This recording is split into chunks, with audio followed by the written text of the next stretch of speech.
ने अपना 1 वर्ष का कार्यकाल पूरा किया और विगत 1 वर्ष के कार्यकाल को देखेंगे तो आंकड़ों से बहुत स्पष्ट है कि प्रत्येक दिन औसत 10 लोगों की हत्याएं राज्य में हुई है और राज्य पूरी तरह अपराधियों के चंगुल में चला गया। ऐसा है कोई दिन नहीं है जिस दिन की हत्या नहीं हो रही हो, किसी महिला के साथ, लड़कियों के साथ बलात्कार नहीं हो रहा हो। कोई ऐसा दिन नहीं है जिस दिन बैंकों की लूट नहीं हो रही हो। और इसके साथ साथ जब आप नज़र डालेंगे कि यह सरकार 10 लाख नौकरी का वादा करके आई और किस प्रकार से शिक्षकों को छला गया।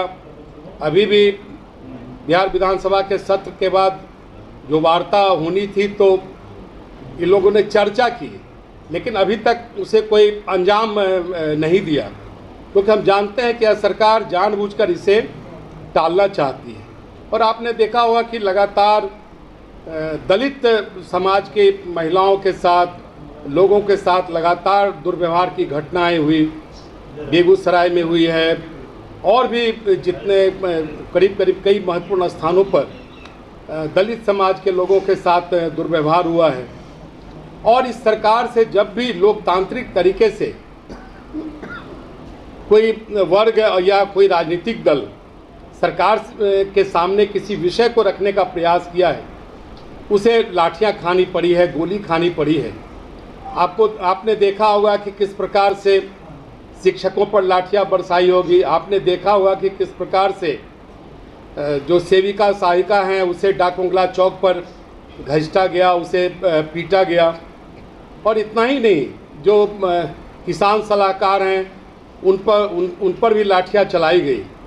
और जब बिहार विधानसभा के चलते सत्र में जब सरकार विपक्ष की बातों का अनसुना किया तो हम सब गांधी मैदान से बिहार विधानसभा की ओर मार्च किए और उस मार्च को किस प्रकार से सरकार ने निरंकुश होकर लाठीचार्ज के माध्यम से हत्या करने का प्रयास किया। और उसमें श्री विजय सिंह जो जहानाबाद के हमारे जिला के महामंत्री थे, उनकी हत्या भी हो गई, वो मारे भी गए।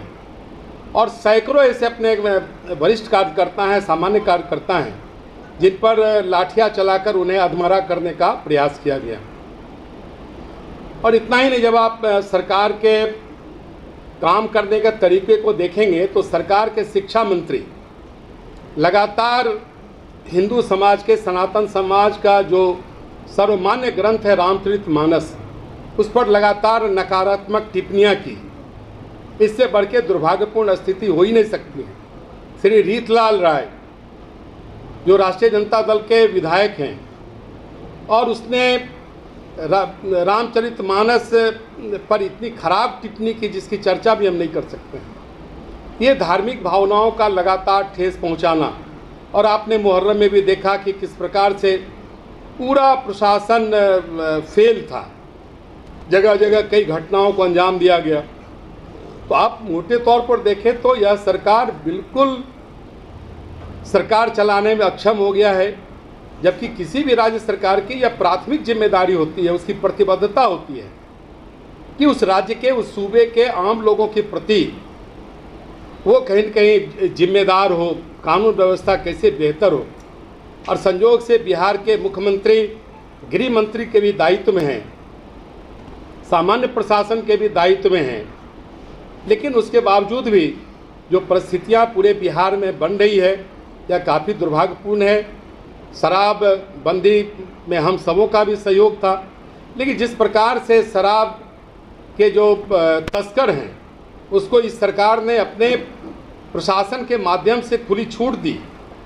सिवान में, मशरक में सैकड़ों लोग मारे गए और आज पुलिस का काम सिर्फ शराब माफियाओं के साथ साँठगांठ करके उन्हें तस्करी के लिए बढ़ावा देना। लेकिन जो मूल काम पुलिस का है कि कानून व्यवस्था को बेहतर करेंगे, इस दायित्व से जो पुलिस प्रशासन है बिल्कुल अलग हो चुका है।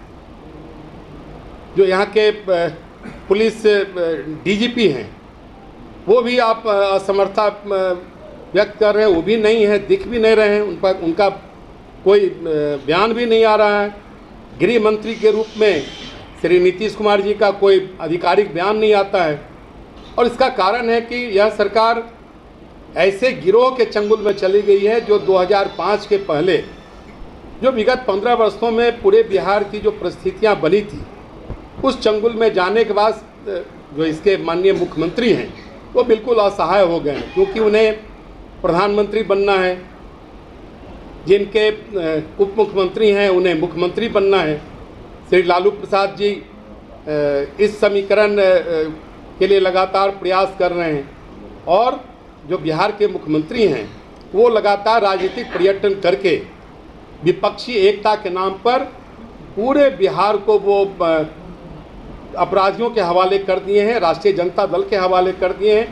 और राष्ट्रीय जनता दल के बढ़ावा देने के कारण आज जो अपराधी तत्व हैं उनका मनोबल बढ़ा है।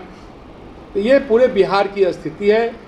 पूरा बिहार आज जल रहा है अपराधियों के तांडव से, लेकिन सरकार सोई हुई है। इस सरकार को रहने का एक दिन भी अधिकार नहीं है। यही हम इस प्रेस कॉन्फ्रेंस के माध्यम से आपको कहना चाहते हैं।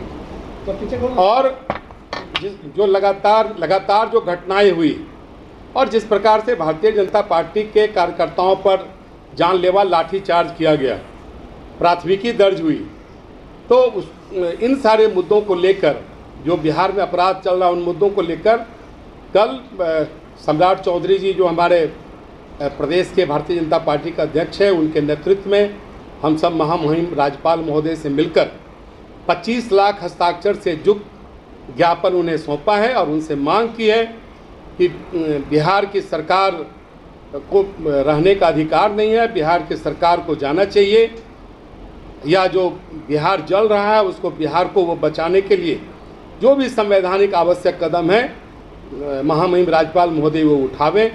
हम सब मिलकर उन्हें ज्ञापन देकर इन सारी मांगों को कहा। क्या राष्ट्रपति को भी भेजेंगे, राष्ट्रपति शासन लागू करने के लिए डिमांड करेंगे भाजपा? नहीं, देखिए, हम सबों ने महामहिम राज्यपाल महोदय को ज्ञापन के माध्यम से जो बिहार की परिस्थिति थी, पूरे परिस्थिति का संक्षेप में चित्रण करके उन्हें बताया है। अब महामहिम राज्यपाल महोदय निश्चित तौर पर जो बिहार की स्थिति है, हमारे संवैधानिक प्रधान है, और जो राज्य की स्थिति जितनी बिगड़ गई है वो आवश्यक कदम उठाएं, इसके लिए हम सब ने उन्हें आग्रह किया। जैसे कि आपने कहा कि बिहार में अराजकता का माहौल है, तो क्या बीजेपी की क्या रणनीति होगी आने वाले समय में? देखिए, आने वाले समय में जो 2024 का चुनाव है, 2025 का चुनाव है, उसमें केंद्र और राज्य की जो वर्तमान सरकार है,